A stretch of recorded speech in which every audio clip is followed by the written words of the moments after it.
Good morning, or at least my morning, to all of you out there. This is the first of our Saturday meeting recordings. I held it with Colton, and we engaged in a discussion about Carrasco and also about theory and about other things. I think it's going to be helpful for you, and it's going to be nice to see me dialoguing with someone else. I want to do these every Saturday. I haven't done them until now because no one else has signed up. And you are required to come to at least 4 of these, and I hope you would actually come to more. I did not want to require you to come to every Saturday, but you should come to some. And actually, you're required to do one within the first quarter of the class, one through the second quarter, the third quarter, and the fourth. So you should have completed one. I'm just going to encourage you to move quickly into schedule to come to one soon. I am back in New Mexico. I'm not certain exactly how long I will be here. I want to say a few things before we go into that discussion because I want to make sure that everyone's clear. What I expected for you to have done is you should have had already your first meeting with your potential dissertation advisor, and then I want you to do the write-up for next week. On Friday, I also wanted you to write about your topical expertise. I wanted you to do some reading about Marxism, and I want you to continue. You already have reverse engineered the first dissertation. I want to continue on that discussion on that. And what you're going to see today is a discussion about that deconstruction of Carrasco. And I found it helpful, and I'm thankful to Colton for dialoguing with me on that. For next week, I am requiring you for week 4 to have had one individual meeting with me. Remember, you should have had a meeting with your dissertation advisor. I also want you, and you do the meeting post. That meeting post is due on Friday. I also hope some of you will come to our discussion on Saturday morning. You're reading about semiotics. You're going to see my lecture that will also be another one of these short 30-minute lectures. Hopefully my production values will be a little bit higher. Right now I'm home with my equipment. In addition to that, I can improve this as I'm still getting the ball rolling this semester in terms of my YouTube channel creation. But thank you all for rolling with me. Something I say to Colton, and you'll see here soon, is I'm reminding you all that the way to get in contact with me is to come to my office hours. I am behind on my email with what's happening in my family, but come to my office hours. I am also up on the stuff that is happening for this class. So I'll talk to you soon. Enjoy the video that's about to come. Okay, so for anybody who's out there watching this, Colton is here. As you know, I've been having this movement back and forth from California. I arrived from California yesterday. I may actually have to be returning really soon, but I was operating on California time. Colton, thank you. Was waiting here for a half an hour for me to arrive and then for another 10 minutes while I set up. So much appreciated. I'm going to ask Colton to introduce himself, and then I'm going to ask him about his own work, specializations, and then we're going to move into a little bit of the discussion of Carrasco and his theory. Colton noted that he sent me a series of emails. I know that there's a bunch of you who have found the fact that I'm not up on my email. I've been making it to my office hours and taking care of my class that way. And the way to reach me is to go to my office hours. I plan to catch up on my email. The stuff that's going on in my life is fairly consuming. Thank you for all the nice comments people have said with regards to my in-laws and the struggles they're going through. All right, so Colton, say a few things about where you're at in the program and what you intend to get out of CCS. Well, I am in the second semester of the second year. Got comps coming up in the fall and the PhD program. What I hope to get out of CCS broadly is a PhD degree, specialization in what our department is very much geared towards field work, connection to the land, doing a lot of speculative fiction analysis, that sort of thing. So that's generally where I'm at. So you're planning to do work, and this is why you're saying it's cultural studies, because you want to talk to people. So you want to have an ethnographic component of it, and you want to work with community organizations, it sounds like. Is that right? Yep. And then in Eventually, addition to that, you have especially. an interest in speculative fiction. And you've been spending time with some of our faculty who are literary people. And so you're finding your way through using these different methodologies and what is the framework you're going to build that can do all of it, right? The next dissertation we're going to read is by a literary critic, Melina Vizcaíno, which you may have started reading. My suspicion is that you, and you can correct me if I'm wrong, are interested in writing yourself and probably in creative styles of writing your dissertation. Is that right? Very much so. Speculative fiction for someone, and this is going to hurt your ears, Colton, and it probably hurts Matt's ears, but when I think of it, I think of it in terms of science fiction, right? At one time, that's a component of it, but that doesn't describe it all. We have Matt Goodwin here, who is a Latino studies scholar, who also is an important figure in the study of speculative fiction.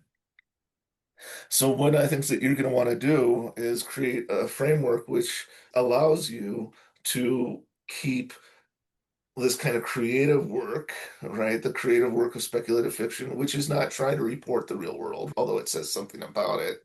You're also wanting to do work where you're interviewing people, and that is intending to describe the real world as it is, or something out there among people. You need to create both a theoretical and sort of expertise, which encompasses all of them.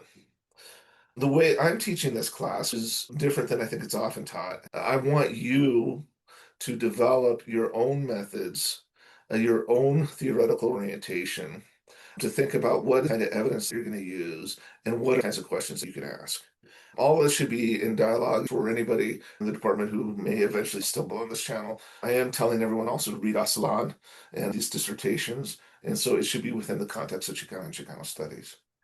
You can start this search from four different directions: your questions, your theory, your method, or your evidence. We can imagine somebody like who you're going to read next week. I don't know the specifics how she became, and I'm going to now just read that dissertation closely for the first time. We can say that person may have been interested in the writings of Angelico Chavez, and maybe that's where they started. And my hand is pointed at evidence. And then develop these other aspects in relationship to it. I think most people start one of these places.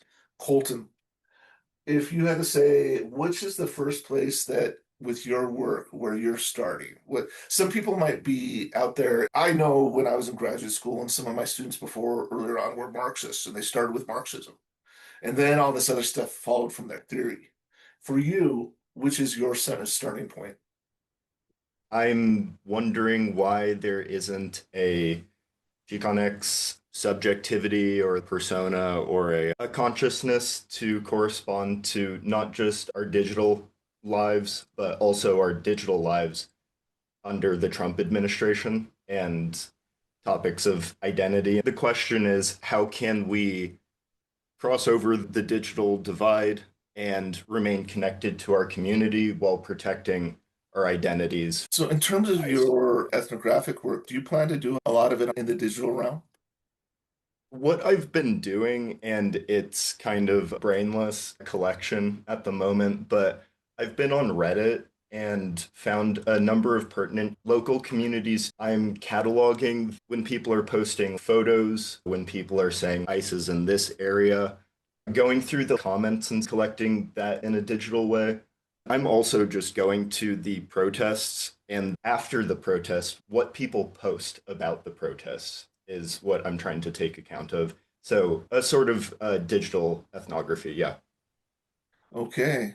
Well, and this is where, for example, you're going to expand on because I'm was trained in ethnography, but I lived in a world of face-to-face interaction.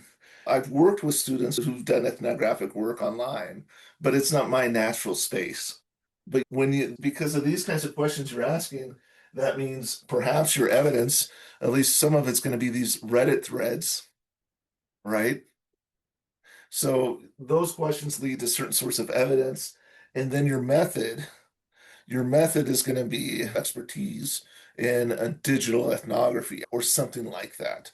Something that will help you get at that kind of work and will also address the ethical implications of doing work online. I think you'll have resources for thinking what is the theoretical perspective this week as you all start to watch this upcoming fourth week. You're going to be looking at semiotics, right? So semiotics is going to start to get into something that's going to be particularly useful for you, or at least at the base level. Maybe some of the later dissertations will work better for you. I would encourage you, Colton, to find somebody who's recently written a dissertation in Chicano studies who has done work that is digital ethnography as you move forward. Colton and one of the things I may ask several of you if I may share your essays with one another so that we start to have that community that we would in an in-person class. And I think that there are at least three other people out there who would probably want to be in dialogue with you. I'm plan to try to get that up and running. I've really enjoyed my conversations with you. I expect the people who are actually enrolled in this class to come to four of these Saturday mornings. You can pick which one. You should come to my office four times through the course of the semester. I think the first one's coming due next week. One of the things I want you to do, which I think is coming due next week, is meet with someone who you see as a potential dissertation advisor. I'm not pushing you to write the kind of dissertation I would write, right? I want you to work with people who you think are appropriate for you. Maybe you will find out that I'm an appropriate member for your committee. Maybe you won't, and that's fine. Colton has been working with people that are maybe appropriate dissertation advisors. One of the things you should do now, Colton, is go talk to that person you think is appropriate and talk to them about how they conceive of a prospectus and what they think of a dissertation in Chicana and Chicano studies. Then you're going to write that up and give it back to me at the end of next week. You now read the entire Carrasco dissertation. That one was suggested to me by Vasquez, the department chair. This is by a person who's trained in Chicano studies and has gotten a job in Chicano studies. It's a successful dissertation. As you can see, the Chicano Secret Service, he's also a Chicano cultural producer. He may be down your line, at least in the realm of things that Colton is interested in. So, Colton, what are your thoughts on this dissertation? What I personally appreciated the most was how he set up the timelines, placing the Chicano Secret Service within a lengthy timeline of progression in terms of the Carpas to the Metro Campesino and grounding it within a political moment, and not just a political moment, but the articulation of hegemony and resistance to it on a ground level was very impressive and clear. I'm talking about this progression from science fiction to speculative fiction and from the alien idea to the cyborg idea. He's giving excellent framing of what was happening in the 80s, why you have people like Gomez Pina and all of these performance artists coming out of this particular neoliberal moment. For my thinking, I'm trying to find out if that was the neoliberal moment that was 20 years ago, 2000, around that time. What are we living in right now? How has the progression of performance art? One of the things that I thought was interesting is that they are making light of serious issues. It's the majority power is making light of serious issues. There's been this shift in our ability to use satire as resistance. I thought that it was the political and theoretical framing of this piece was very clear and articulated well. With this, the questions theory, method, and evidence, where do you think he started? What was his first interest? The evidence is, I was sort of jealous. As I was reading it, I was like, you've lived your research. These are your friends and all of this stuff. And then it really struck me for the positionality essay or response that we did, how much of this can be actually associated to my positionality and to my experiences and to my lived experiences, because I am writing about resistance during the Trump era. And it's like, well, Colton, you have lived it, like you have experienced it. So, yeah, the evidence is just lived out, I think. Well, and so this comes then I know I'm asked you what you've written on is about the questions, right? But I'm asking everyone also to reverse engineer these dissertations. And I think by looking at these dissertations, it should help you think through what is your dissertation plan, and it should help you think about how you're going to plan a dissertation. When someone says something like a 200-page document, it seems consuming. But when you look at these things, they're actually doable objects. This one's particularly clear in how it's set up. And it seems like he wanted to talk about his life in the Chicano Secret Service. What was his primary evidence for this dissertation, the analysis of? The Actos that they produced. I thought that was very interesting. But like what he's actually looking at, his primary evidence is his lived experience and breaking down theoretically with methodology. Yeah, autoethnographic, true.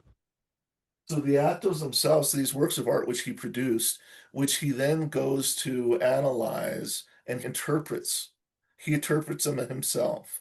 He's drawing on what sort of theoretical, what is the theory that he's using to interpret the actos? I'm also going to give another set of primary evidence here in a moment. But what's the sort of theory that he uses to interpret them? Well, there's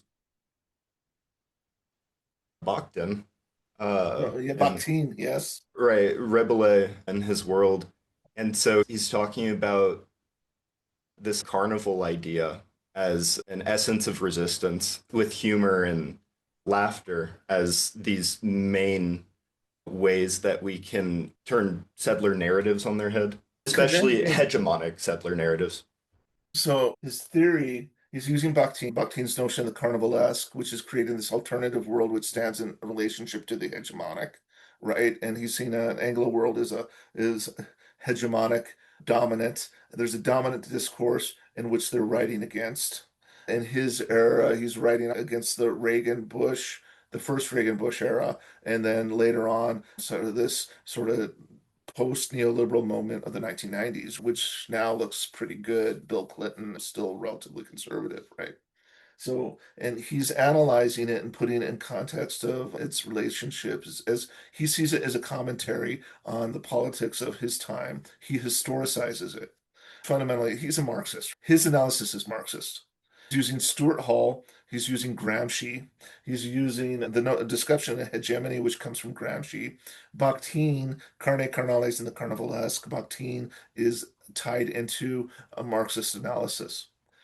At the end, his analysis is Marxist. He's using Stuart Hall. He uses Raymond Williams. He uses Gramsci. He talks about the war of maneuver and the war of position. The war of maneuver is Gramsci. The war of position is Gramsci. The war of maneuver, as I mentioned in the video, it's when the armies are in the field, maneuvering against one another. That's what was happening in South Texas until the 1910s. I had a question for my own understanding. I'm coming at this from Dr. Lechuga, reading his work in assemblage theory, Where does assemblage come from? the French, Deleuze and Guattari. And what And are they? so that's a And what would you call Marxist, them? right? Anti-Oedipus is, Deleuze and Guattari, they're post-structuralists. they would probably hate to be called a Marxist. They're structuralists. One of them started as a structuralist and bridged the gap. They're post-structuralists. It's something we're going to talk about later on, although we're not going to get into them. They're really interesting. The battlefield of this kind of Marxist frame of the war of position and war of maneuver of Gramsci becomes more complex. It becomes something a little bit other once we get to Deleuze and Guattari. That's kind of what's useful about being able to think about these grand places they come from. When we're talking about things like affect, structures of feeling is Marxism.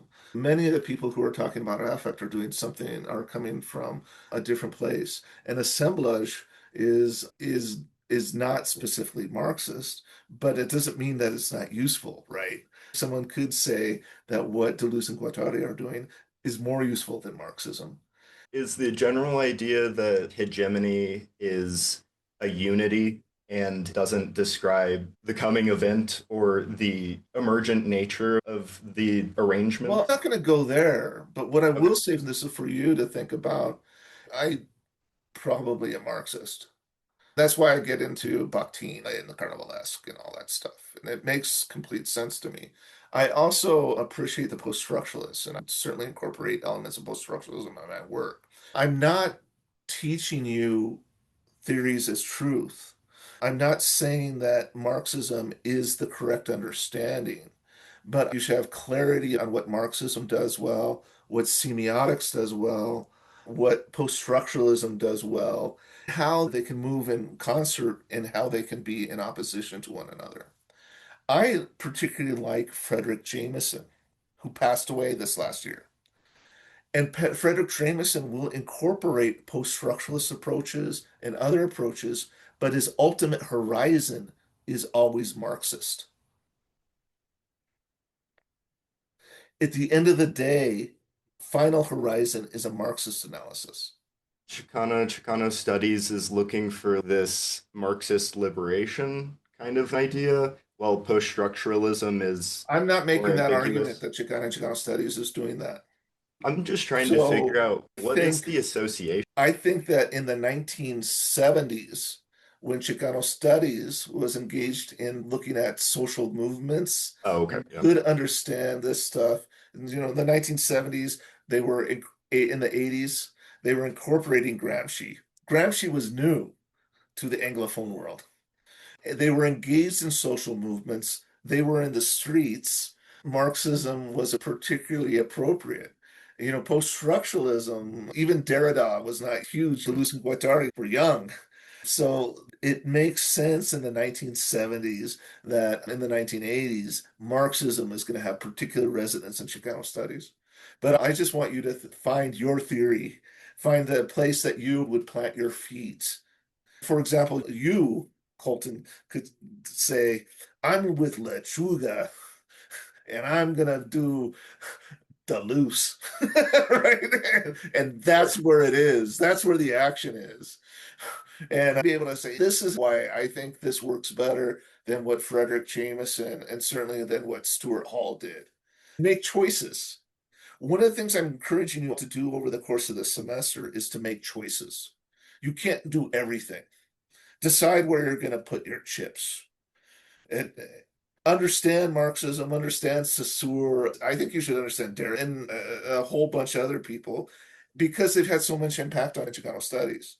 At the same time, what we're not doing here, and I think you get this in your other classes, I think most of our students are engaging with Chicano scholars in their other classes, so they should be able to relate this to them.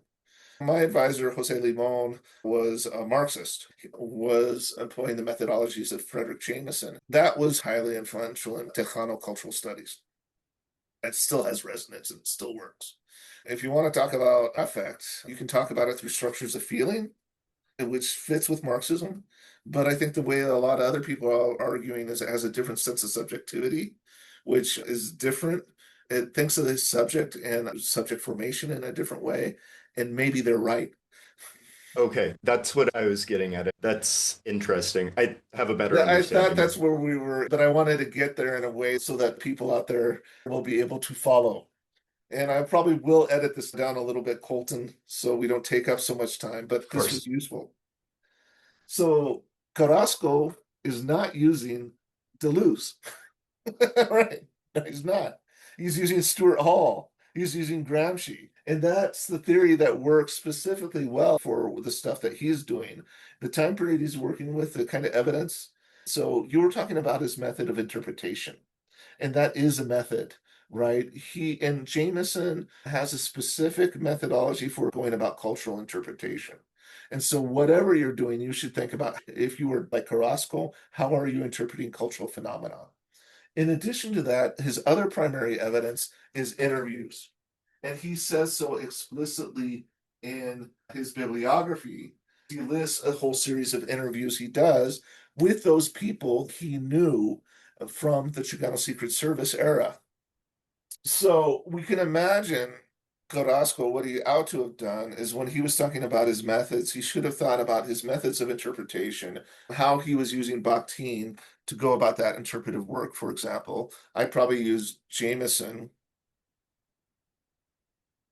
to address that evidence. He came to a set of questions thinking about how his dissertation, this evidence, speaks to his political moment. What do you see as his questions in his dissertation? What were his research questions? You've worked on his theory, but what do you think his questions might have been?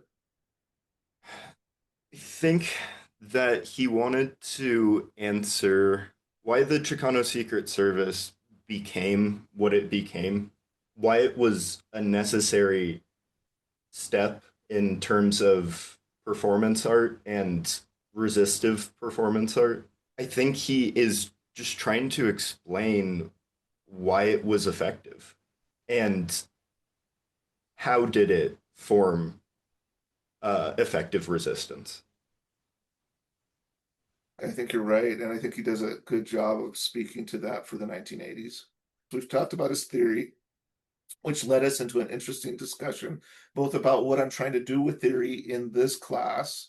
And I'm not trying to make you, I'm not teaching theory is true. I'm not teaching any of this stuff is true. What I want you to do is to think about how to read dissertations, disassemble them, and then think about how they will be useful, how you might create a dissertation yourself. There are models for that. I think that Colton might have a critique about the idea. Colton could potentially have a critique about why a more post-structuralist perspective is a better descriptor of the world. But Colton may also be saying this is well done for what it does. I think what I want to draw your attention to is his evidence. It's the actos, it's the Chicano Secret Service performances. That's his primary evidence. It's interesting that Chicano Culture Clash is clearly secondary, even though they were so prominent at the same time, too. Even one of the central players. And the way he went about it is doing interviews with people. If you are doing interviews as Colton may, one of the things they have to do is think about who is it they're including and who are you excluding, and what is that group of people intending to represent? What is the population or set of knowledge that they're intending to represent? How do you decide to include and exclude? And how do you make sure that you include people who may challenge your presuppositions? Now, moving back to the method is this interpretation, is maybe a sort of criticism of Chicano performance. In addition to that, it is oral history. Now, Colton, I've enjoyed talking to you today. I know that you're only required to come to 4 of these. I hope that you will come to more, and everyone is welcome to come to as many. Hopefully, we'll have more than one person here at a time. If nobody comes, I won't do it, which I didn't do last week or the week before. But if someone is scheduled to come and some of you are required to come, then we will do this. If those folks are comfortable with me recording it and posting it, we'll do that. If you're not comfortable with me posting it in YouTube, I'll find a different way to post it for the class specifically. Or Colton, anything else? I don't think so. Thank you for the meeting today. I appreciate you guys. I know that you're rolling with it as I'm dealing with all my stuff. If you're not reaching me, come to my office hours, but schedule ahead of time. I check my office schedule in Calendly every day. If no one's scheduled to come to my office hours, I probably won't be in the Zoom room. You need to schedule ahead of time. With that, we'll call it a day. Thank you, Colton. Yep. Talk later.